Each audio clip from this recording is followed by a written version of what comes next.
ਵਾਹਿਗੁਰੂ ਜੀ ਕਾ ਖਾਲਸਾ ਵਾਹਿਗੁਰੂ ਜੀ ਕੀ ਫਤਿਹ।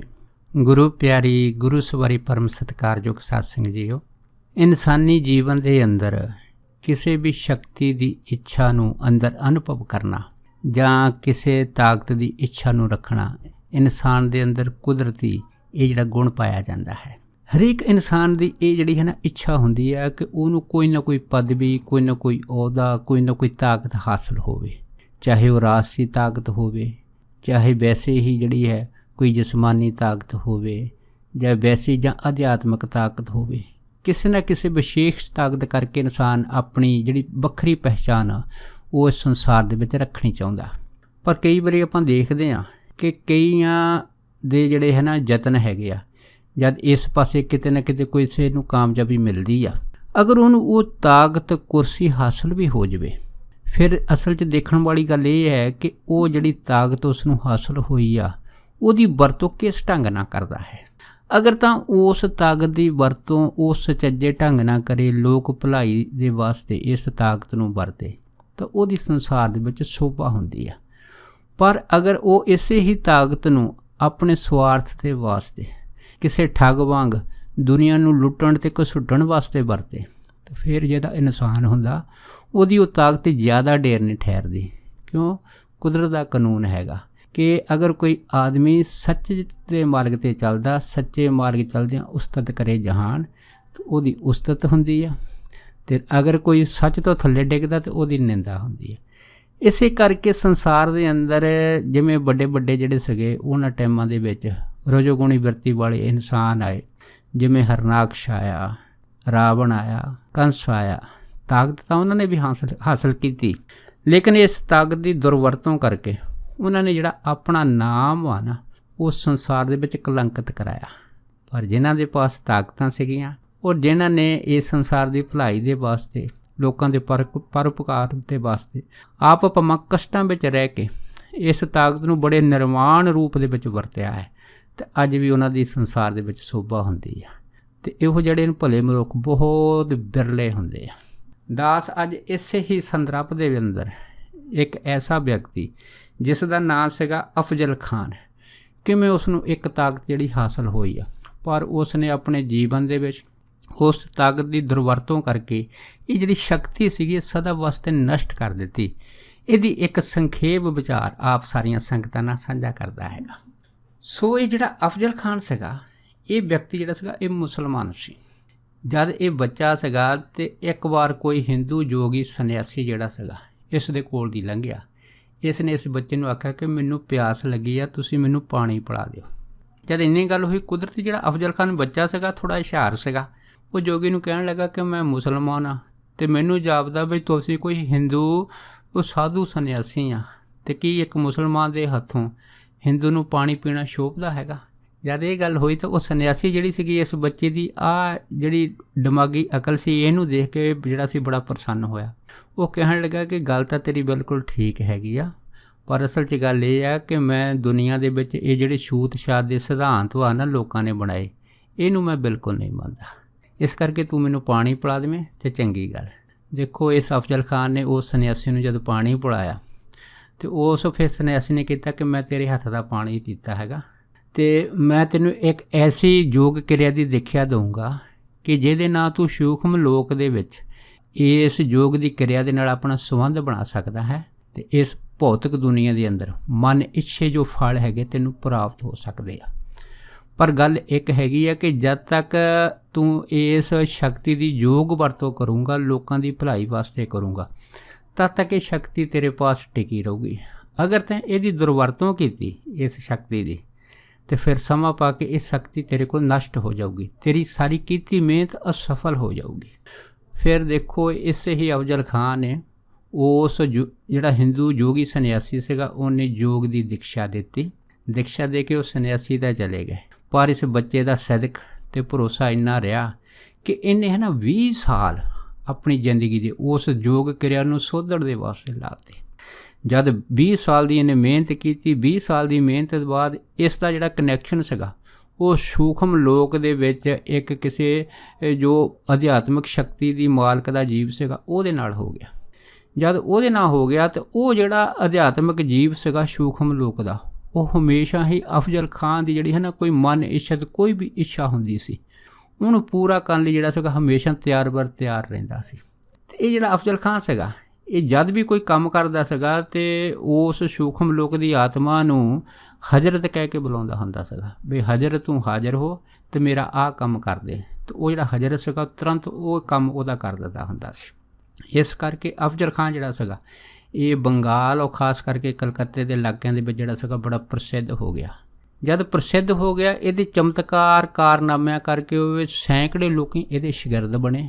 ਹਰੇਕ ਦੇ ਮਨ ਦੇ ਵਿੱਚ ਇਹ ਸੀਗਾ ਕਿ ਇਹਦੇ ਨੇ ਜੇ ਉਹ ਵੀ ਜਿਹੜੀ ਤਕਨੀਕ ਸਿੱਖੀ ਆ ਉਹ ਤਕਨੀਕ ਅਸੀਂ ਵੀ ਸਿੱਖ ਕੇ ਮਨ ਇੱਛੇ ਫਲ ਪ੍ਰਾਪਤ ਕਰ ਸਕਦੇ ਹਾਂ।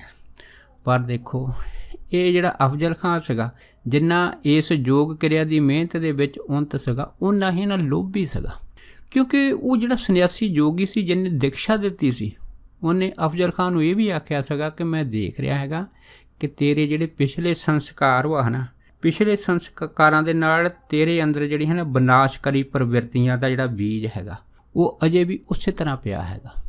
ਪਰ ਅਗਰ ਤੂੰ ਇਸ ਬੀਜ ਨੂੰ ਇਸ ਦੁਨੀਆ ਦੇ ਵਿੱਚ ਆ ਕੇ ਹੋਰ ਜਿਹੜਾ ਹੈਗਾ ਉਹ ਪਾਪਾਂ ਦੇ ਨਾਲ ਪਾਣੀ ਪਾਊਂਗਾ ਇਹਨੂੰ ਸਿੰਜੂਗਾ ਤਾਂ ਫਿਰ ਭਾਈ ਇਹ ਤੇਰਾ ਜਿਹੜਾ ਪਾਪ ਰੂਪੀ ਬੀਜ ਹੈਗਾ ਇਹ ਤੇਰੀ ਬਾਕੀ ਜਿੰਨੀ ਵੀ ਮਿਹਨਤ ਉਹਨੂੰ ਨਸ਼ਟ ਕਰ ਦਊਗਾ। ਇਸ ਕਰਕੇ ਉਹਨੇ ਕਿਹਾ ਸੀਗਾ ਕਿ ਇਹ ਜਿਹੜੀਆਂ ਸ਼ਕਤੀਆਂ ਤੂੰ ਇੰਨੀ ਮਿਹਨਤ ਦੇ ਨਾਲ ਪ੍ਰਾਪਤ ਕਰਨੀਆਂ ਹੈਗੀਆਂ ਇਸ ਨੂੰ ਲੋਕਾਂ ਦੀ ਭਲਾਈ ਵਾਸਤੇ ਖਰਚ ਕਰਨਾ ਹੈਗਾ। ਪਰ ਦੇਖੋ ਇਸ ਅਫਜ਼ਲ ਖਾਨ ਦੇ ਅੰਦਰ ਕੀ ਹੋ ਗਿਆ ਕਿ ਸ਼ਕਤੀਆਂ ਆ ਗਈਆਂ, ਸ਼ਕਤੀਆਂ ਦੇ ਨਾਲ ਇਹਦੇ ਅੰਦਰ ਜਿਹੜੀ ਸੀ ਲਾਲਸਾ ਜਾਂ ਹਉਮੈ ਮੈਂ ਜਿਹੜੀ ਸੀ ਉਹ ਵੱਧ ਗਈ ਅਤੇ ਇਹਦੇ ਅੰਦਰ ਲੋਹ ਪਦਾਰਥ ਦਾ ਜਿਹੜਾ ਸੀਗਾ ਇੰਨਾ ਅੰਦਰ ਬੋਲਬਾਲਾ ਹੋ ਗਿਆ ਕਿ ਇਹਨੇ ਮਨ 'ਚ ਸੋਚਿਆ ਕਿ ਮੈਂ ਦੁਨੀਆ ਦਾ ਸਭ ਤੋਂ ਨਾ ਅਮੀਰ ਆਦਮੀ ਬਣਨਾ। ਪਰ ਹੁਣ ਇਹਦੇ ਹੱਥ ਦੇ ਵਿੱਚ ਜਿਹੜੀਆਂ ਰਿੱਧੀਆਂ ਸਿੱਧੀਆਂ ਆਈਆਂ ਸੀਗੀਆਂ ਉਸ ਯੋਗ ਦੀ ਕਿਰਿਆ ਦੇ ਨਾਲ ਉਹਦੇ ਵਿੱਚ ਇਹ ਸੀਗਾ ਕਿ ਇਹ ਜਦ ਵੀ ਕਿਸੇ ਚੀਜ਼ ਨੂੰ ਹੱਥ ਲਾ ਦਿੰਦਾ ਸੀਗਾ, ਜਦ ਹੱਥ ਲਾ ਕੇ ਇਹ ਕਿਸੇ ਚੀਜ਼ ਨੂੰ ਚਲੇ ਜਾਂਦਾ ਸੀਗਾ ਉਹ ਜਿਹੜੀ ਚੀਜ਼ ਵਸਤੂ ਹੁੰਦੀ ਸੀ ਜਿਹਨੂੰ ਇਹਨੇ ਹੱਥ ਲਾਉਂਦਾ ਹੁੰਦਾ ਸੀਗਾ ਉਹ ਕੁਛ ਸਮੇਂ ਬਾਅਦ ਆਪਣੇ ਆਪ ਗਾਇਬ ਹੋ ਜਾਂਦੀ ਸੀ। ਕਿਸੇ ਨੂੰ ਸਮਝ ਨਹੀਂ ਸੀ ਆਉਂਦੀ ਵੀ ਉਹ ਚੀਜ਼ ਕਿੱਥੇ ਗਈ ਆ। ਭਾਵੇਂ ਅੱਜ ਦੀ ਜਿਹੜੀ ਹੈ ਨਾ ਸਾਇੰਸ ਹੈਗੀ ਆ ਉਹ ਬਹੁਤ ਤਰੱਕੀ ਕਰ ਗਈ ਆ, ਪਰ ਇਹੋ ਜਿਹੀਆਂ ਜਿਹੜੀਆਂ ਯੋਗ ਤਕਨੀਕਾਂ ਨਾਲ ਮਿਲੀਆਂ ਸੂਖਮ ਰਿੱਧੀਆਂ ਸਿੱਧੀਆਂ ਹੈਗੀਆਂ ਇਸ ਦਾ ਅਜੇ ਵੀ ਜਿਹੜਾ ਹੈ ਨਾ ਸਾਇੰਸ ਪਾਸ ਕੋਈ ਜਵਾਬ ਨਹੀਂ। ਕਿਉਂਕਿ ਇਹ ਸਾਰੀਆਂ ਖੇਡਾਂ ਅੰਦਰੂਨੀ ਹੈ, ਅਧਿਆਤਮਕ ਹੈ। ਹੁਣ ਜਿਹੜਾ ਅਫਜ਼ਲ ਖਾਨ ਸੀਗਾ ਇਹਨੇ ਕੇਵਲ ਅਤੇ ਕੇਵਲ ਜਿਹੜਾ ਸੀਗਾ ਉਸ ਯੋਗ ਦੀ ਕਿਰਿਆ ਨੂੰ ਜਿਹੜਾ ਸੀਗਾ ਉਹ ਆਪਣੇ ਜੀਵਨ ਦੇ ਵਿੱਚ 20 ਸਾਲ ਦੀ ਸਾਧਨਾ ਤੋਂ ਬਾਅਦ ਇਹ ਜਿਹੜੀ ਸਿੱਧੀ ਸੀ ਪ੍ਰਾਪਤ ਕੀਤੀ ਸੀ। ਪਰ ਕਿਉਂਕਿ ਪਰਮੇਸ਼ਰ ਦੇ ਨਾਲ ਉਹਦਾ ਕੋਈ ਪ੍ਰੇਮ ਨਹੀਂ ਸੀਗਾ, ਉਹਨੂੰ ਬਸ ਇਹ ਸੀਗਾ ਕਿ ਇਸ ਸਿੱਧੀ ਦੀ ਸਿਖਰ ਦੀ ਜਿਹੜੀ ਨਾ ਅਵਸਥਾ ਹੈਗੀ ਉਹਨੂੰ ਹਾਸਲ ਕਰਕੇ ਅਤੇ ਮੈਂ ਇਹ ਸ਼ਕਤੀ ਹਾਸਲ ਕਰਨੀ ਆ। ਸੋ ਉਸ ਨੂੰ ਇਹ ਸ਼ਕਤੀ ਜਿਹੜੀ ਸੀ 20 ਸਾਲ ਬਾਅਦ ਹਾਸਲ ਹੋ ਗਈ ਸੀ। ਸੋ ਇਸ ਕਰਕੇ ਇਸ ਅਫਜ਼ਲ ਖਾਨ ਦਾ ਜਿਹੜਾ ਡਰ ਭੈ ਸੀਗਾ ਉਹ ਆਮ ਸਾਰੇ ਸ਼ਹਿਰੀਆਂ ਦੇ ਵਿੱਚ ਜਿਹੜਾ ਸੀਗਾ ਉਹ ਬੈਠ ਗਿਆ ਸੀਗਾ। ਇੱਥੋਂ ਤੱਕ ਕਿ ਇਹ ਅਫਜ਼ਲ ਖਾਨ ਉਸ ਕਲਕੱਤੇ ਸ਼ਹਿਰ ਦੇ ਵਿੱਚ ਜਦੋਂ ਸੋਨੇ ਦੀਆਂ ਦੁਕਾਨਾਂ ਜਾਂ ਹੀਰੇ ਜਵਾਹਰਾਤ ਦੇ ਜਿਹੜੇ ਵੱਡੇ ਸੁਨਿਆਰੇ ਹੈਗੇ ਆ ਜੌਹਰੀ ਹੈਗੇ ਜਦ ਉਹਨਾਂ ਦੀਆਂ ਦੁਕਾਨਾਂ 'ਤੇ ਜਾਂਦਾ ਸੀਗਾ ਅਤੇ ਉਹਨਾਂ ਨੂੰ ਇਹ ਕਹਿੰਦਾ ਹੁੰਦਾ ਸੀਗਾ ਕਿ ਤੁਸੀਂ ਮੈਨੂੰ ਆਹ ਜਿਹੜੇ ਨੇ ਹੀਰੇ ਜਵਾਹਰ ਦੇ ਗਹਿਣੇ ਦਿਖਾ ਲਓ। ਫਿਰ ਦੇਖੋ ਪਹਿਲਾਂ ਤਾਂ ਜੌਹਰੀਆਂ ਨੂੰ ਪਤਾ ਨਹੀਂ ਸੀ ਲੱਗਦਾ ਕਿਉਂਕਿ ਬਹੁਤ ਵਧੀਆ ਕੱਪੜੇ ਪਾ ਕੇ ਜਾਂਦਾ ਸੀ, ਉਹ ਸਮਝਦੇ ਸੀ ਬਹੁਤ ਧਨਾੜ ਬੰਦਾ ਹੈਗਾ। ਪਰ ਇਸ ਤਰ੍ਹਾਂ ਕਰਦਾ ਸੀਗਾ ਕਿ ਜਿੰਨੇ ਵੀ ਜਿਹੜੇ ਹੀਰੇ ਜਵਾਹਰਾਤ ਸੀਗੇ ਉਹਨਾਂ ਉੱਤੇ ਆਪਣਾ ਹੱਥ ਫੇਰ ਕੇ ਹੈ ਨਾ ਅਤੇ ਉਹਨਾਂ ਨੂੰ ਜਿਹੜਾ ਸੀ ਵਾਪਸ ਜੌਹਰੀਆਂ ਨੂੰ ਦੇ ਦਿੰਦਾ ਸੀ।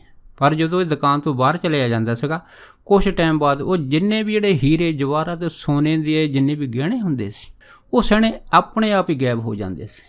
ਅਤੇ ਜਿਸ ਕਰਕੇ ਕਲਕੱਤੇ ਦੇ ਜਿੰਨੇ ਵੀ ਜੌਹਰੀ ਸੀਗੇ ਇਸ ਮਾਰਕੀਟ ਵਿੱਚ ਕੰਮ ਕਰਦੇ ਉਹਨਾਂ ਦੇ ਅੰਦਰ ਇਸ ਅਫਜ਼ਲ ਖਾਨ ਦਾ ਬਹੁਤ ਜ਼ਿਆਦਾ ਡਰ ਬਹਿ ਗਿਆ ਸੀਗਾ ਅਤੇ ਉਹਨਾਂ ਨੇ ਇਸ ਦੀਆਂ ਜਿਹੜੀਆਂ ਰਿਪੋਰਟਾਂ ਪੁਲਿਸ ਵਿੱਚ ਵੀ ਦਿੱਤੀਆਂ। ਪਰ ਹੁਣ ਜਿਹੜੀ ਪੁਲਿਸ ਸੀਗੀ ਪੁਲਿਸ ਨੂੰ ਪਤਾ ਸੀਗਾ ਵੀ ਜੇ ਅਸੀਂ ਅਫਜ਼ਲ ਖਾਨ ਦੇ ਵਿਰੁੱਧ ਕੋਈ ਵੀ ਰਿਪੋਰਟ ਬਣਾਈ ਆ ਕੋਈ ਵੀ ਪ੍ਰੂਫ ਕਾਗਜ਼ ਪੇਸ਼ ਕੀਤਾ ਅਤੇ ਜੇ ਗਹਿਣੇ ਗਾਇਬ ਕਰ ਸਕਦਾ ਹੈਗਾ ਅਤੇ ਇਹ ਜਿਹੜੀਆਂ ਬਣੀਆਂ ਰਿਪੋਰਟਾਂ ਗਾਇਬ ਕਰਨ ਦੇ ਵਿੱਚ ਇਹਦੇ ਵਾਸਤੇ ਕੋਈ ਔਖਾ ਕੰਮ ਨਹੀਂ ਆ। ਇਸ ਕਰਕੇ ਪੁਲਿਸ ਜਿਹੜੀ ਸੀ ਹੈ ਨਾ ਉਹ ਵੀ ਬੇਬਸ ਹੋ ਗਈ ਸੀ। ਉਹ ਵੀ ਖੜ੍ਹ ਕੇ ਅਫਜ਼ਲ ਖਾਨ ਦੇ ਕੀਤੇ ਜਿੰਨੇ ਵੀ ਕਾਰਨਾਮੇ ਸੀਗੇ ਲੁੱਟ ਖਸੁੱਟ ਦੇ ਉਹਦਾ ਤਮਾਸ਼ਾ ਦੇਖਦੀ ਰਹਿੰਦੀ ਸੀਗੀ। ਜਦ ਅਫਜ਼ਲ ਖਾਨ ਜਿਹੜਾ ਅੰਤਕ ਸੀਗਾ ਪੂਰੇ ਕਲਕੱਤੇ ਸ਼ਹਿਰ ਦੇ ਉੱਤੇ ਹੋਇਆ ਸੀ ਉਹਨਾਂ ਟਾਈਮਾਂ ਦੇ ਵਿੱਚ। ਫਿਰ ਕੀ ਸੀਗਾ ਜਦ ਇਹਦੇ ਜਿਹੜੇ ਸੀ ਹਜ਼ਾਰਾਂ ਸ਼ਾਗਿਰਦ ਬਣੇ ਆ ਅਤੇ ਇਹ ਆਪਣੇ ਸ਼ਾਗਿਰਦਾਂ ਨੂੰ ਲੈ ਕੇ ਜਿਹੜਾ ਸੀ ਜਦ ਸੈਰ ਕਰਨ ਨਿਕਲਦਾ ਹੁੰਦਾ ਸੀਗਾ ਇੱਥੋਂ ਤੱਕ ਕਿ ਜਦ ਇਹਨੇ ਹੈ ਨਾ ਟ੍ਰੇਨ ਦੇ ਡੱਬਿਆਂ ਦੇ ਵਿੱਚ ਆਪਣੇ ਜਿੰਨੇ ਬੰਦੇ ਬਿਠਾ ਦੇਣੇ ਆਪ ਇਹਨੇ ਟਿਕਟਾਂ ਲੈਣ ਆਉਣਾ। ਜਦ ਟਿਕਟਾਂ ਲੈਣ ਆਉਣਾ ਟਿਕਟਾਂ ਦਾ ਜਿਹੜਾ ਬਾਬੂ ਹੁੰਦਾ ਸੀਗਾ ਉਸ ਨੂੰ ਪੁੱਛਣੀਆਂ ਕਿ ਮੈਨੂੰ ਇੰਨੀਆਂ ਟਿਕਟਾਂ ਦੇ ਦੇ। ਜਦ ਬਾਬੂ ਨੇ ਟਿਕਟਾਂ ਦੇ ਬੰਡਲ ਕੱਢਣੇ, ਇਹਨੇ ਕਿਸੇ ਨਾ ਕਿਸੇ ਤਰੀਕੇ ਦੇ ਨਾਲ ਉਹਨਾਂ ਟਿਕਟਾਂ ਦੇ ਬੰਡਲਾਂ ਦੇ ਜਿਹੜਾ ਸੀਗਾ ਆਪਣਾ ਹੱਥ ਲਾ ਦੇਣਾ। ਉਸ ਤੋਂ ਬਾਅਦ ਉਸ ਬਾਬੂ ਨੂੰ ਕਹਿ ਦੇਣਾ ਕਿ ਮੇਰਾ ਜਿਹੜਾ ਅੱਜ ਦਾ ਪ੍ਰੋਗਰਾਮ ਸੀਗਾ ਟਿਕਟਾਂ ਲੈਣ ਦਾ ਜਾਂ ਯਾਤਰਾ ਕਰਨ ਦਾ ਉਹ ਰੱਦ ਹੋ ਗਿਆ, ਮੈਨੂੰ ਕੋਈ ਕੰਮ ਪੈ ਗਿਆ। ਇਹ ਕਹਿ ਕੇ ਇਹਨੇ ਵਾਪਸ ਆ ਜਾਣਾ ਡੱਬੇ ਦੇ ਵਿੱਚ। ਜਦ ਆ ਜਾਣਾ ਉਸ ਤੋਂ ਬਾਅਦ ਉਹ ਜਿਹੜੇ ਬੰਡਲ ਸੀ ਟਿਕਟਾਂ ਦੇ ਉਹ ਆਪਣੇ ਆਪ ਹੀ ਗਾਇਬ ਹੋ ਜਾਣੇ। ਪਰ ਜਦ ਗੱਡੀ ਤੁਰਨੀ, ਕਿਉਂਕਿ ਇਹ ਆਪਣੇ ਯਾਤਰੂਆਂ ਦੇ ਨਾਲ ਗੱਡੀ 'ਚ ਬੈਠਾ ਹੁੰਦਾ ਸੀ ਅਫਜ਼ਲ ਖਾਂ, ਉਹ ਟਿਕਟਾਂ ਦੇ ਬੰਡਲ ਖੁਦ ਅਫਜ਼ਲ ਖਾਂ ਦੇ ਕੋਲ ਪਹੁੰਚ ਜਾਂਦੇ ਹੁੰਦੇ ਸੀਗੇ। ਅਤੇ ਜਿਸ ਕਰਕੇ ਜਿਹੜੇ ਯਾਤਰੀ ਸੀਗੇ ਇਹ ਉਸ ਫਰੀ ਦੀਆਂ ਟਿਕਟਾਂ ਦੇ ਵਿੱਚ ਜਿਹੜੇ ਸੀ ਉਹ ਯਾਤਰਾ ਦਾ ਆਨੰਦ ਮਾਣਦੇ ਰਹਿੰਦੇ ਸੀਗੇ। ਸੋ ਇਸ ਕਰਕੇ ਜਿੰਨੇ ਵੀ ਜਿਹੜੇ ਸੀ ਰੇਲਵੇ ਦੇ ਬਾਬੂ ਸੀਗੇ ਉਹ ਸਾਰੇ ਜਿਹੜੇ ਅਫਜ਼ਲ ਖਾਂ ਦੇ ਕਾਰਨਾਮਿਆਂ ਤੋਂ ਬਹੁਤ ਜ਼ਿਆਦਾ ਭੈਭੀਤ ਹੋ ਗਏ ਸੀਗੇ। ਇੱਥੋਂ ਤੱਕ ਕਿ ਜਿਹੜਾ ਹੈ ਨਾ ਨਾਗਪੁਰ ਜਿਹੜਾ ਰੇਲਵੇ ਸੀਗੀ, ਨਾਗਪੁਰ ਰੇਲਵੇ ਦੇ ਵੀ ਜਿਹੜੇ ਨਾ ਬਹੁਤ ਸਾਰੇ ਟਿਕਟਾਂ ਦੇ ਜਿਹੜੇ ਬੰਡਲ ਸੀਗੇ ਉਹ ਵੀ ਇਸ ਤਰ੍ਹਾਂ ਗਾਇਬ ਹੋ ਗਏ ਸੀਗੇ। ਇਸ ਕਰਕੇ ਦੁਕਾਨਾਂ ਨੂੰ ਹੁਣ ਘਾਟੇ 'ਤੇ ਘਾਟਾ ਜਿਹੜਾ ਹਮੇਸ਼ਾ ਪੈਂਦਾ ਰਹਿੰਦਾ ਸੀਗਾ। ਇਹਦਾ ਅੰਤ ਇੱਕ ਐਸਾ ਕਲਕੱਤੇ ਦੇ ਵਿੱਚ ਬਣ ਗਿਆ ਸੀ ਉਹਨਾਂ ਟਾਈਮਾਂ ਦੇ ਵਿੱਚ। ਇੱਕ ਵਾਰ ਪਰਮਹੰਸ ਯੋਗਾਨੰਦ ਜੀ ਦੇ ਜਿਹੜੇ ਗੁਰੂ ਜਗਤੇਸ਼ਵਰ ਸੀ ਉਹਨਾਂ ਨੇ ਦੱਸਿਆ ਸੀਗਾ ਕਿ ਉਦੋਂ ਮੈਂ ਹੈ ਨਾ ਸਮਿਆਂ ਦੇ ਵਿੱਚ ਹਜੇ ਜਵਾਨੀ ਦੀ ਦਹਿਲੀਜ਼ 'ਤੇ ਪੈਰ ਹੀ ਰੱਖਿਆ ਸੀਗਾ। ਕਹਿੰਦੇ ਮੇਰਾ ਇੱਕ ਮਿੱਤਰ ਸੀਗਾ, ਉਹ ਜਿਹੜਾ ਮਿੱਤਰ ਸੀਗਾ ਉਹ ਅਫਜ਼ਲ ਖਾਂ ਨੂੰ ਜਾਣਦਾ ਸੀਗਾ। ਉਹਨੇ ਅਫਜ਼ਲ ਖਾਂ ਨੂੰ ਕਹਿੰਦੇ ਵੀ ਇਸ ਜਗ੍ਹਾ ਦੇ ਵਿੱਚ ਹੈ ਨਾ ਬੁਲਾਇਆ ਸੀਗਾ। ਜਦ ਬੁਲਾਇਆ ਸੀ ਤਾਂ ਉਹਨੇ ਉਹਨਾਂ ਟਾਈਮਾਂ ਦੇ ਵਿੱਚ ਆਪਣੇ ਨਾਲ ਦੇ ਜਿੰਨੇ ਵੀ ਹੋਰ ਦੋਸਤ ਮਿੱਤਰ ਸੀਗੇ ਤਕਰੀਬਨ ਉਹਨਾਂ ਦੀ ਗਿਣਤੀ 20 ਦੇ ਕਰੀਬ ਸੀ, ਉਹ ਵੀ ਬੁਲਾ ਲਏ ਸੀਗੇ। ਪਰ ਜਗਤੇਸ਼ਵਰ ਕਹਿੰਦੇ ਸੀਗੇ ਕਿ ਮੈਨੂੰ ਪਤਾ ਹੈਗਾ ਕਿ ਅਫਜ਼ਲ ਖਾਂ ਦੇ ਵਿੱਚ ਇੱਕ ਖਾਸ ਤਕਨੀਕ ਇਹ ਹੈਗੀ ਆ, ਉਹ ਕਿਸੇ ਵੀ ਚੀਜ਼ ਨੂੰ ਛੋਹ ਲੈਂਦਾ ਸੀਗੀ ਤਾਂ ਉਸ ਚੀਜ਼ ਜਿਹੜੀ ਸੀਗੀ ਨਾ ਉਹ ਕੁਛ ਚਿਰ ਬਾਅਦ ਗਾਇਬ ਹੋ ਜਾਂਦੀ ਸੀ। ਇਸੇ ਕਰਕੇ ਜਗਤੇਸ਼ਵਰ ਹੁਣ ਕਹਿੰਦੇ ਸੀਗੇ ਕਿ ਮੈਂ ਬਿਲਕੁਲ ਸਧਾਰਨ ਕੱਪੜੇ ਪਾ ਕੇ ਗਿਆ, ਕੋਈ ਵੀ ਹੱਥ 'ਚ ਮੁੰਦੀ ਗਹਿਣਾ ਕਹਿੰਦੇ ਕੋਈ ਨਹੀਂ ਪਾਇਆ। ਪਰ ਕਹਿੰਦੇ ਜਿਹੜੇ 20 ਬੰਦੇ ਉੱਥੇ ਹੋਰ ਆਏ ਸੀ ਅਫਜ਼ਲ ਖਾਂ ਦਾ ਇਸ ਤਕਨੀਕ ਨੂੰ ਦੇਖਣ ਵਾਸਤੇ, ਉਹਦੇ ਵਿੱਚ ਇੱਕ ਉਹ ਵੀ ਬੰਦਾ ਸੀਗਾ ਜਿਹਨੇ ਆਪਣੇ ਜਿਹੜੀ ਸੀ ਉਹ ਖਾਨਦਾਨ ਦੀ ਇੱਕ ਸੋਨੇ ਦੀ ਚੈਨ ਅਤੇ ਘੜੀ ਜਿਹੜੀ ਸੀ ਉਹ ਗਲ ਦੇ ਵਿੱਚ ਪਾਈ ਸੀਗੀ।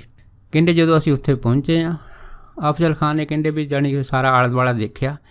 ਦੇਖ ਕੇ ਕਹਿੰਦੇ ਜਦ ਜਗਤੇਸ਼ਵਰ ਕਹਿੰਦੇ ਮੇਰੇ ਵੱਲ ਦੇਖਿਆ, ਮੈਨੂੰ ਕਹਿਣ ਲੱਗਾ ਵੀ ਤੇਰੇ ਹੱਥ ਬੜੇ ਮਜ਼ਬੂਤ ਆ, ਤੂੰ ਇਸ ਕਰਕੇ ਹੁਣ ਥੱਲੇ ਜਾ ਕੇ ਇੱਕ ਨਾ ਪੱਥਰ ਚੱਕ ਲਾ, ਪੱਥਰ 'ਤੇ ਆਪਣਾ ਨਾਮ ਲਿਖ ਦੇ, ਨਾਮ ਲੈ ਕੇ ਇਸ ਪੱਥਰ ਨੂੰ ਦੂਰ ਗੰਗਾ ਦੇ ਜ਼ਿਆਦਾ ਗਹਿਰਾ ਪਾਣੀ ਉਹਦੇ ਵਿੱਚ ਛੱਟ ਕੇ ਕਹਿੰਦੇ ਤੂੰ ਆ ਜਾ।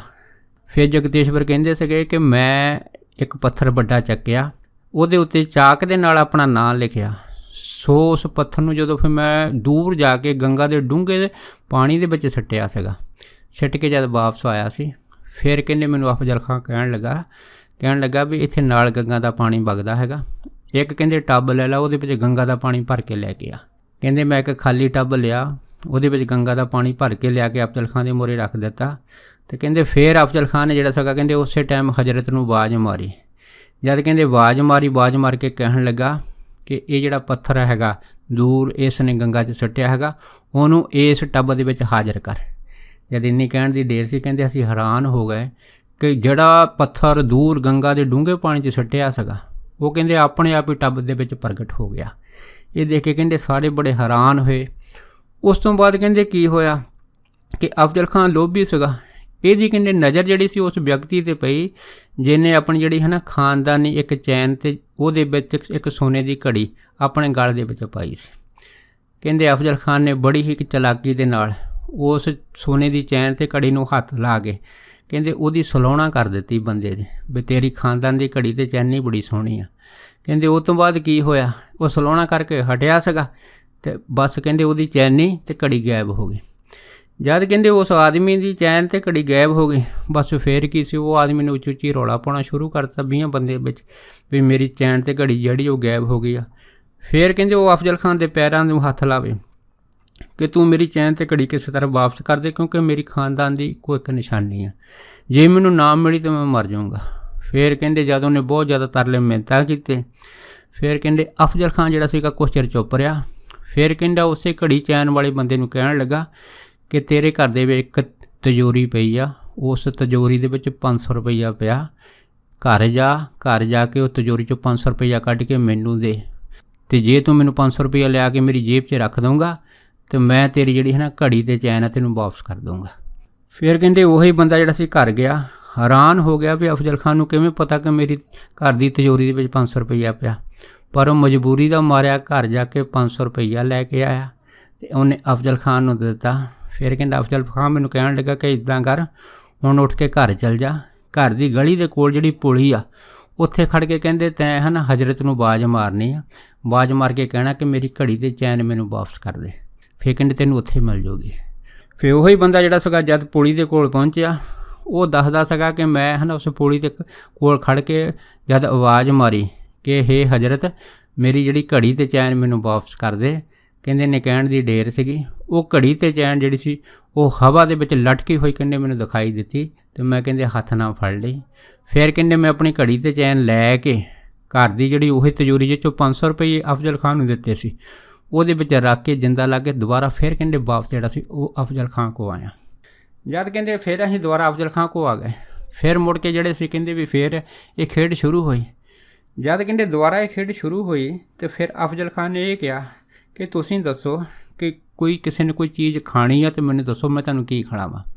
ਕਿ ਕਹਿੰਦੇ ਜਿਹੜੇ 20 ਬੰਦੇ ਸੀ ਉਹਨਾਂ ਵਿੱਚੋਂ ਕਈਆਂ ਨੇ ਤਾਂ ਕਿਹਾ ਵੀ ਸਾਨੂੰ ਦੁੱਧ ਚਾਹੀਦਾ ਹੈਗਾ, ਕਈਆਂ ਨੇ ਕਿਹਾ ਮੈਨੂੰ ਜੂਸ ਚਾਹੀਦਾ ਹੈਗਾ। ਪਰ ਜਿਹਦੀ ਤਿਜੋਰੀ ਦੇ ਵਿੱਚੋਂ 500 ਰੁਪਏ ਅਫਜ਼ਲ ਖਾਨ ਨੇ ਜਿਹੜਾ ਆਪਣੀ ਜੇਬ 'ਚ ਪਾਇਆ ਸੀਗਾ ਉਹ ਬੰਦਾ ਉੱਚੀ ਦੇਣੇ ਕਹਿਣ ਲੱਗਾ ਕਹਿੰਦਾ ਵੀ ਮੈਨੂੰ ਹੈ ਨਾ ਵਿਸਕੀ ਦੀ ਬੋਤਲ ਚਾਹੀਦੀ ਆ।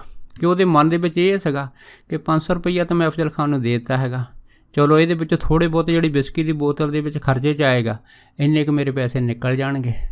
ਕਹਿੰਦੇ ਉਸ ਤੋਂ ਬਾਅਦ ਦੇਖੋ ਉਸੇ ਅਫਜ਼ਲ ਖਾਨ ਨੇ ਕਹਿੰਦੇ ਹਜ਼ਰਤ ਨੂੰ ਆਵਾਜ਼ ਮਾਰੀ, ਆਵਾਜ਼ ਮਾਰ ਕੇ ਇਹ ਆਖਿਆ ਕਿ ਇਹ ਸਾਰੀਆਂ ਚੀਜ਼ਾਂ ਜਿਹੜੀਆਂ ਹੈ ਨਾ ਇਹਨੂੰ ਹਾਜ਼ਰ ਕਰ।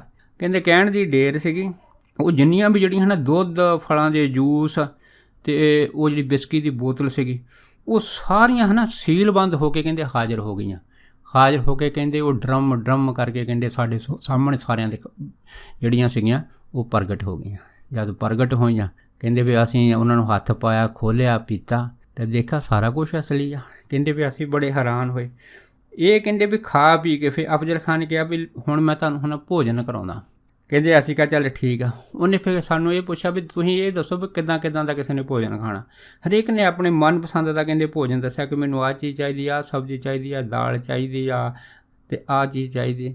ਕਹਿੰਦੇ ਉਹਨੇ ਸਾਰਿਆਂ ਦੀ ਪਸੰਦ ਪੁੱਛ ਕੇ ਅਫਜ਼ਲ ਖਾਨ ਨੇ ਕਹਿੰਦੇ ਫਿਰ ਹਜ਼ਰਤ ਨੂੰ ਕਿਹਾ ਕਿ ਇਹਨਾਂ ਦੇ ਜਿੰਨੇ ਵੀ ਭੋਜਨ ਹੈਗੇ ਆ ਕਹਿੰਦੇ ਇਹ ਹਾਜ਼ਰ ਕਰ। ਕਹਿੰਦੇ ਇਹਨੇ ਕਹਿਣ ਦੀ ਢੇਰ ਸੀਗੀ। ਸੱਚੀ ਕਹਿੰਦੇ ਉੱਥੇ ਹੈ ਨਾ ਥਾਲ ਜਿਹੜੇ ਸੀ ਪ੍ਰਗਟ ਹੋਏ ਸੋਨੇ ਦੇ, ਔਰ ਉਹਨਾਂ ਥਾਲਾਂ ਦੇ ਵਿੱਚ ਕਹਿੰਦੇ ਮਸਾਲੇਦਾਰ ਸਬਜ਼ੀਆਂ, ਮਸਾਲੇਦਾਰ ਜਿਹੜੀਆਂ ਸੀਗੀਆਂ ਦਾਲਾਂ ਅਤੇ ਗਰਮਾ ਗਰਮ ਉਹਦੇ ਵਿੱਚ ਪੂਰੀਆਂ। ਅਤੇ ਕਹਿੰਦੇ ਇੱਥੋਂ ਤੱਕ ਕਿ ਸੋਨੇ ਦੇ ਥਾਲ ਵੀ ਆਏ ਉਹਦੇ ਵਿੱਚ ਬੇਮੌਸਮੇ ਫਲ। ਅਤੇ ਕਹਿੰਦੇ ਉਹ ਜਿਹੜੀ ਅਸੀਂ ਸਾਰੀਆਂ ਚੀਜ਼ਾਂ ਜਿਹੜੀਆਂ ਸੀ ਸਾਡੇ ਸਾਹਮਣੇ ਆ ਕੇ ਆਪਣੇ ਆਪ ਕਹਿੰਦੇ ਜਿਹੜੀਆਂ ਸੀ ਉਹ ਪ੍ਰਗਟ ਹੋਈਆਂ। ਜਦ ਸਾਰੀਆਂ ਚੀਜ਼ਾਂ ਪ੍ਰਗਟ ਹੋਈਆਂ ਫਿਰ ਕਹਿੰਦੇ ਸਾਰੇ ਭੋਜਨ ਛਕਣ ਲੱਗ ਪਏ। 1 ਘੰਟਾ ਕਹਿੰਦੇ ਅਸੀਂ ਨਾਸ਼ਤਾ ਕੀਤਾ। ਜਦ ਨਾਸ਼ਤਾ ਕੀਤਾ, ਨਾਸ਼ਤਾ ਕਰਕੇ ਕਹਿੰਦੇ ਵੀ ਸਾਨੂੰ ਅਫਜ਼ਲ ਖਾਨ ਕਹਿੰਦਾ ਵੀ ਜਾਓ ਸਾਰੇ ਜਣਿਆਂ ਦਾ ਹੱਥ ਪੈਰ ਧੋ ਲਓ। ਕਹਿੰਦੇ ਜਦੋਂ ਅਸੀਂ ਹੱਥ ਸਾਫ਼ ਕਰਨ ਗਏ ਪਿੱਛੇ ਬੜੀ ਜ਼ੋਰ ਦੀ ਖੜਕਾ ਹੋਇਆ। ਜਦ ਸਾਰਿਆਂ ਨੇ ਕਹਿੰਦੇ ਪਿੱਛੇ ਮੂੰਹ ਕਰਕੇ ਦੇਖਿਆ, ਕੀ ਦੇਖਿਆ, ਉਹ ਜਿਹੜੇ ਸਾਰੇ ਬਰਤਨ ਸੀਗੇ ਉਸ ਜਗ੍ਹਾ ਦੇ ਵਿੱਚ ਪਏ ਜਿੱਥੇ ਕਹਿੰਦੇ ਅਸੀਂ ਭੋਜਨ ਕੀਤਾ, ਸਾਰੇ ਬਸਤਰ ਗਾਇਬ ਹੋ ਗਏ। ਇੱਥੋਂ ਤੱਕ ਭੋਜਨ ਦੀ ਇੱਕ ਵੀ ਜੂਠ ਜਿਹੜੀ ਸੀ ਉਸ ਜਗ੍ਹਾ ਦੇ ਉੱਤੇ ਦਿਖਾਈ ਨਹੀਂ ਦਿੱਤੀ। ਇਹ ਸਾਰੇ ਕਿਵੇਂ ਗਾਇਬ ਹੋ ਗਿਆ? ਕਹਿੰਦੇ ਵੀ ਬੜੀ ਹੈਰਾਨੀ ਦੀ ਗੱਲ ਸੀ। ਉਸ ਤੋਂ ਬਾਅਦ ਫਿਰ ਇਹ ਜਿਹੜਾ ਸਵਾਲ ਸੀ ਪੁੱਛਿਆ ਗਿਆ ਕਿ ਜੇ ਅਫਜ਼ਲ ਖਾਨ ਜਿਹੜਾ ਹੈ ਉਹ ਸੋਨੇ ਦੇ ਥਾਲ ਵੀ ਜਿਹੜਾ ਹੈਗਾ ਉਹ ਪ੍ਰਗਟ ਕਰ ਸਕਦਾ, ਅਤੇ ਫਿਰ ਉਹ ਲੋਕਾਂ ਨੂੰ ਲੁੱਟਦਾ ਕਿਉਂ ਸੀਗਾ? ਕਿਉਂ ਇਹੋ ਜਿਹੀਆਂ ਹੇਰੀਆਂ ਫੇਰੀਆਂ ਕਰਦਾ? ਕਿਉਂ ਜੌਹਰੀ ਦੀਆਂ ਸੋਨੇ ਦੀਆਂ ਦੁਕਾਨਾਂ 'ਤੇ ਹੱਥ ਫੇਰ ਕੇ ਉਹਨਾਂ ਦੇ ਸੋਨੇ ਨੂੰ ਗਾਇਬ ਕਰਕੇ ਜਿਹੜਾ ਸੀ ਆਪਣੇ ਭੰਡਾਰੇ ਭਰਦਾ ਸੀ? ਫਿਰ ਉਹਦੇ ਵਿੱਚ ਉਹ ਦੱਸਿਆ ਗਿਆ ਕਿ ਇਹ ਜਿਹੜੀਆਂ ਚੀਜ਼ਾਂ ਅਫਜ਼ਲ ਖਾਨ ਆਪਣੀ ਸ਼ਕਤੀ ਨਾਲ ਪ੍ਰਗਟ ਕਰਦਾ ਸੀਗਾ, ਇਹ ਚੀਜ਼ਾਂ ਜਿਹੜੀਆਂ ਸੀਗੀਆਂ ਇਹ ਥੋੜ੍ਹੇ ਚਿਰ ਵਾਸਤੇ ਹੁੰਦੀਆਂ ਸੀਗੀਆਂ। ਕਿਉਂਕਿ ਜਿਹੜੀਆਂ ਸਦੀਵੀ ਅਤੇ ਚਿਰ ਰਹਿਣ ਵਾਲੀਆਂ ਚੀਜ਼ਾਂ ਉਹਨਾਂ ਦੇ ਕੋਲ ਵਾ, ਉਹ ਸੱਜਣ ਜਿਹੜੇ ਉਸ ਪਰਮੇਸ਼ਰ ਦੇ ਨਾਲ ਇਕਸੁਰ ਹੋ ਜਾਂਦੇ ਆ। ਕਿਉਂਕਿ ਅਫਜ਼ਲ ਖਾਨ ਜਿਹੜਾ ਸੀਗਾ ਪਰਮੇਸ਼ਰ ਦੀ ਬੰਦਗੀ ਤੋਂ ਕੋਹਾਂ ਦੂਰ ਸੀਗਾ। ਇਸ ਕੋਲ ਤਾਂ ਕੇਵਲ ਅਤੇ ਕੇਵਲ ਇੱਕ ਐਸੀ ਸ਼ਕਤੀ ਜਿਹੜੀ ਸੀ ਸੂਖਮ ਲੋਕ ਦੇ ਇੱਕ ਜੀਵ ਦੇ ਨਾਲ ਜੁੜ ਕੇ ਹੋ ਗਈ ਸੀ, ਜਿਹਦੇ ਕਰਕੇ ਇਹ ਮਨ ਇੱਛੇ ਜਿਹੜੇ ਸੀਗੇ ਕੋਈ ਵੀ ਵਸਤੂ ਜਿਹੜੀ ਸੀ ਉਹ ਪ੍ਰਾਪਤ ਕਰ ਸਕਦਾ ਸੀਗਾ। ਸੋ ਇਸ ਦੀ ਜਿਹੜੀ ਕਹੀ ਹੋਈ ਗੱਲ ਸੀਗੀ ਉਹ ਇਸ ਭੌਤਿਕ ਦੁਨੀਆ ਦੇ ਵਿੱਚ ਜਿਹੜੀ ਸੀ ਉਸੇ ਟਾਈਮ ਉਹ ਰੂਪ ਧਾਰਨ ਕਰ ਜਾਂਦੀ ਸੀ। ਇਹ ਸ਼ਕਤੀ ਐਸੀ ਇਹਦੇ ਕੋਲ ਦ੍ਰਿਸ਼ ਸੀਗੀ। ਉਸ ਤੋਂ ਬਾਅਦ ਕਹਿੰਦੇ ਕੀ ਹੋਇਆ ਕਿ ਜਦ ਇਸ ਦਾ ਜਿਹੜਾ ਅੰਤ ਕਿਸ ਤਰ੍ਹਾਂ ਕਰਦਾ ਰਿਹਾ, ਵੱਧਦਾ ਰਿਹਾ, ਅਖੀਰ ਕਹਿੰਦੇ ਇੱਕ ਦਿਨ ਕੀ ਹੋਇਆ ਕਿ ਇਹ ਜਿਹੜਾ ਸੀ ਅਫਜ਼ਲ ਖਾਨ ਇੱਕ ਵਾਰ ਕਹਿੰਦੇ ਕਿਤੇ ਨਾ ਰਸਤੇ 'ਤੇ ਜਾ ਰਿਹਾ ਸੀ। ਜਦ ਜਾ ਰਿਹਾ ਸੀਗਾ ਅਤੇ ਉੱਥੇ ਇੱਕ ਬਜ਼ੁਰਗ ਆਦਮੀ ਜਿਹਦੇ ਹੱਥ ਦੇ ਵਿੱਚ ਇੱਕ ਸੋਨੇ ਦੀ ਚਮਕਦੀ ਹੋਈ ਚੀਜ਼ ਸੀਗੀ, ਉਸ ਸੋਨੇ ਦੀ ਚਮਕਦੀ ਹੋਈ ਚੀਜ਼ ਦੇ ਵਿੱਚ ਕਹਿੰਦੇ ਅਫਜ਼ਲ ਖਾਨ ਦੀ ਜਿਹੜੀ ਨਜ਼ਰ ਪੈ ਗਈ। ਜਦ ਨਜ਼ਰ ਪੈ ਗਈ ਇਹ ਬਜ਼ੁਰਗ ਦੇ ਕੋਲ ਗਿਆ, ਜਾ ਕੇ ਹੈ ਨਾ ਉਹਨੂੰ ਪੁੱਛਣ ਲੱਗਾ ਵੀ ਤੇਰੇ ਹੱਥ ਦੇ ਵਿੱਚ ਚਮਕਦੀ ਚੀਜ਼ ਕੀ ਆ। ਫਿਰ ਕਹਿੰਦੇ ਉਸ ਬਜ਼ੁਰਗ ਨੇ ਦੱਸਿਆ, ਜਿਹੜਾ ਲੰਗੜਾ ਸੀਗਾ ਉਹਨੇ ਕਿਹਾ ਬਈ ਇਹ ਜਿਹੜੀ ਚਮਕਦੀ ਚੀਜ਼ ਆ ਮੇਰੀ ਜ਼ਿੰਦਗੀ ਦੀ ਇੱਕੋ ਇੱਕ ਨਿਸ਼ਾਨੀ ਆ, ਇਹ ਹੈਗਾ ਸੋਨਾ। ਜਦ ਇੰਨੀ ਗੱਲ ਕਹਿਣ ਦੀ ਢੇਰ ਸੀ, ਕਿਉਂਕਿ ਅਫਜ਼ਲ ਖਾਨ ਦੇ ਅੰਦਰ ਜਿਹੜਾ ਲੋਭ ਸੀਗਾ ਉਹ ਰਤੀ ਮਾਤਰ ਨਹੀਂ ਗਿਆ, ਉਹਦਾ ਲੋਭ ਜਿਹੜਾ ਸੀ ਜਿੰਨੀ ਵੀ ਚੀਜ਼ਾਂ ਗਾਇਬ ਕਰਦਾ ਸੀ ਉਹਨਾਂ ਵੱਧਦਾ ਜਾਂਦਾ ਸੀਗਾ। ਫਿਰ ਅਫਜ਼ਲ ਖਾਨ ਨੇ ਕੀ ਕੀਤਾ, ਉਸ ਬਜ਼ੁਰਗ ਜਿਹੜਾ ਲੰਗੜਾ ਸੀਗਾ ਉਹਦੀ ਸੋਨੇ ਦੀ ਚੀਜ਼ 'ਤੇ ਇਹ ਜਿਹੜਾ ਸੀਗਾ ਉਹ ਹੱਥ ਫੇਰਿਆ। ਹੱਥ ਫੇਰ ਕੇ ਜਦੋਂ ਉਹ ਉੱਥੋਂ ਨਿਕਲਣ ਲੱਗਾ, ਉਹ ਬਜ਼ੁਰਗ ਨੇ ਉੱਚੀ ਉੱਚੀ ਰੌਲਾ ਪਾਉਣਾ ਸ਼ੁਰੂ ਕਰ ਦਿੱਤਾ ਕਿ ਮੇਰਾ ਸੋਨਾ ਗਾਇਬ ਹੋ ਗਿਆ, ਮੇਰਾ ਸੋਨਾ ਗਾਇਬ ਹੋ ਗਿਆ। ਪਰ ਜਿਹੜਾ ਅਫਜ਼ਲ ਖਾਨ ਸੀ ਇਹਨੇ ਕਿਸੇ ਗੱਲ ਦਾ ਜਵਾਬ ਨਹੀਂ ਦਿੱਤਾ, ਇਹ ਚੁੱਪ ਕਰਕੇ ਤੁਰਿਆ ਗਿਆ। ਜਦ ਤੁਰਿਆ ਗਿਆ ਫਿਰ ਉਹੀ ਵੀ ਜਿਹੜਾ ਬਜ਼ੁਰਗ ਸੀਗਾ ਇਹ ਅਫਜ਼ਲ ਖਾਨ ਨੂੰ ਜਿਹੜਾ ਸੀਗਾ ਪਿੱਛੋਂ ਦੀ ਜ਼ੋਰ ਦੇਣੀ ਆਵਾਜ਼ ਜਿਹੜੀ ਕੱਢ ਕੇ ਕਹਿਣ ਲੱਗਾ, ਕਹਿੰਦਾ ਠਹਿਰ ਜਾ। ਜਦ ਇੰਨੀ ਗੱਲ ਹੋਈ ਤਾਂ ਕਹਿੰਦੇ ਚੱਲ ਅਫਜ਼ਲ ਖਾਨ ਨੇ ਪਿੱਛੇ ਮੁੜ ਕੇ ਦੇਖਿਆ, ਉਹ ਜਿਹੜਾ ਬਜ਼ੁਰਗ ਸੀਗਾ ਜਿਹਦੀਆਂ ਲੱਤਾਂ ਲੰਗੜੀਆਂ ਸੀਗੀਆਂ ਉਹਨੇ ਉਸੇ ਟਾਈਮ ਜਿਹੜਾ ਸੀਗਾ ਇੱਕ ਸੁੰਦਰ ਨੌਜਵਾਨ ਦਾ ਰੂਪ ਧਾਰਨ ਕਰ ਲਿਆ। ਜਦ ਰੂਪ ਧਾਰਨ ਕਰ ਲਿਆ ਤਾਂ ਇਹ ਅਫਜ਼ਲ ਖਾਨ ਹੈਰਾਨ ਹੋ ਗਿਆ। ਇਹਨੇ ਕੀ ਦੇਖਿਆ ਕਿ ਉਹੀ ਜਿਹੜਾ ਹੈਗਾ ਸੰਤ ਜਿਹਨੇ 20 ਸਾਲ ਪਹਿਲਾਂ ਇਹਨੂੰ ਯੋਗ ਦੀ ਦੀਕਸ਼ਾ ਦਿੱਤੀ ਸੀ। ਜਦ ਇਹਨੇ ਇਹ ਰੂਪ ਦੇਖਿਆ ਤਾਂ ਅਫਜ਼ਲ ਖਾਨ ਜਿਹੜਾ ਸੀ ਮਨ ਦੇ ਵਿੱਚ ਘਬਰਾ ਗਿਆ। ਪਰ ਜਿਹੜਾ ਸੰਨਿਆਸੀ ਸੀਗਾ ਉਸ ਟਾਈਮ ਫਿਰ ਇਸ ਅਫਜ਼ਲ ਖਾਨ ਨੂੰ ਕਹਿਣ ਲੱਗਾ ਕਿ ਦੇਖ, ਤੈਨੂੰ ਮੈਂ ਜਿਹੜੀਆਂ ਸ਼ਕਤੀਆਂ ਦਿੱਤੀਆਂ ਸੀ ਤੈਂ ਸੰਸਾਰ ਦੇ ਵਿੱਚ ਇਹਨਾਂ ਸ਼ਕਤੀਆਂ ਦੀ ਜਿਹੜੀ ਆ ਕੋਈ ਵਰਤੋਂ ਕੀਤੀ ਆ, ਆਪਣਾ ਅੰਤ ਤੱਕ ਆਪਣਾ ਡਰ ਜਿਹੜਾ ਲੋਕਾਂ ਦੇ ਦਿਲਾਂ ਦੇ ਵਿੱਚ ਬਿਠਾ ਲਿਆ ਹੈਗਾ, ਜਿਸ ਕਰਕੇ ਮੈਂ ਤੇਰੀਆਂ ਜਿਹੜੀਆਂ ਸਾਰੀਆਂ ਸ਼ਕਤੀਆਂ ਹੈਗੀਆਂ ਇਹ ਵਾਪਸ ਲੈਂਦਾ।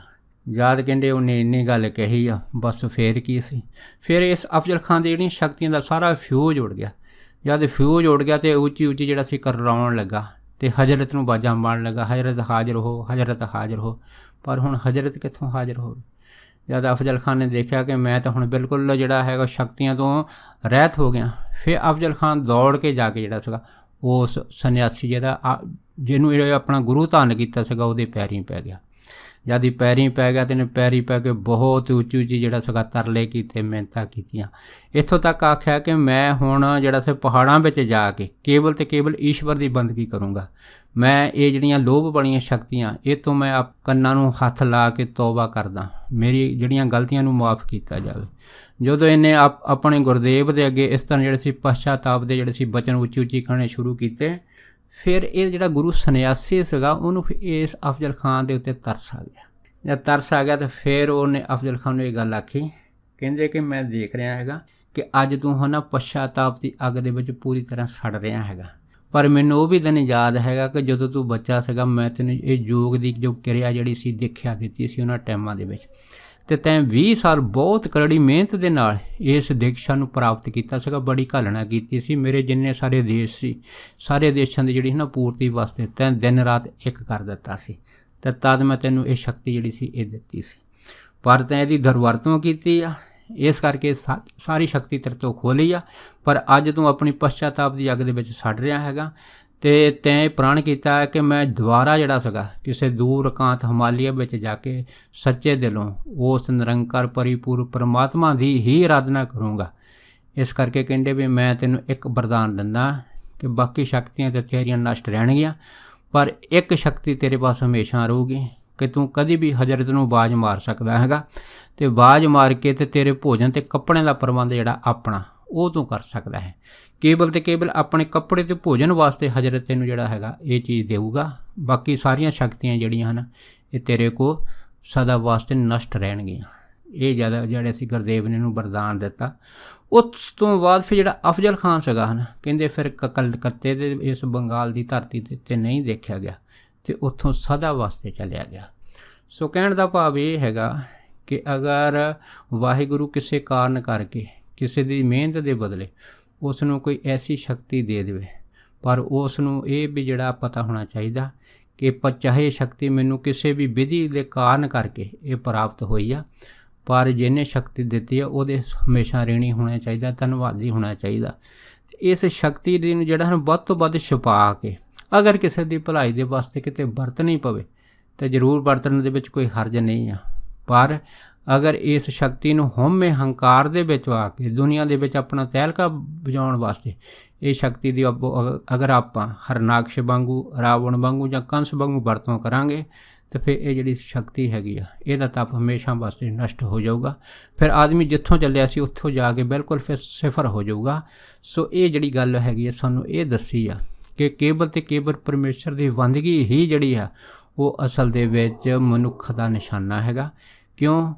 ਜਿਉਂ-ਜਿਉਂ ਇਨਸਾਨ ਉਹ ਵਾਹਿਗੁਰੂ ਦੀ ਬੰਦਗੀ ਕਰਦਾ, ਭਜਨ ਕਰਦਾ, ਸਿਮਰਨ ਕਰਦਾ, ਉਹਦੇ ਅੰਦਰ ਜਿਹੜੀ ਹਉਮੈ ਵਧਣ ਦੀ ਜਗ੍ਹਾ ਘਟਦੀ ਹੈਗੀ ਆ। ਉਹਦੇ ਵਿੱਚ ਜਿਹੜਾ ਹੰਕਾਰ ਹੈਗਾ ਉਹ ਚੂਰ ਚੂਰ ਹੁੰਦਾ, ਉਹਦੇ ਵਿੱਚ ਨਿਮਰਤਾ ਆਉਂਦੀ ਆ। ਸੋ ਦਾਸ ਇੰਨੇ ਹੀ ਵਚਨ ਕਰਦਾ ਹੋਇਆ ਖਿਮਾ ਦਾ ਜਾਚਕ ਹੈ ਜੀ। ਹੋਈਆਂ ਬੇਅੰਤ ਭੁੱਲਾਂ ਚੁੱਕਾਂ ਦੀ ਖਿਮਾ ਬਖਸ਼ਣੀ। ਸੋ ਫਤਿਹ ਬੁਲਾਓ। ਵਾਹਿਗੁਰੂ ਜੀ ਕਾ ਖਾਲਸਾ, ਵਾਹਿਗੁਰੂ ਜੀ ਕੀ ਫਤਿਹ।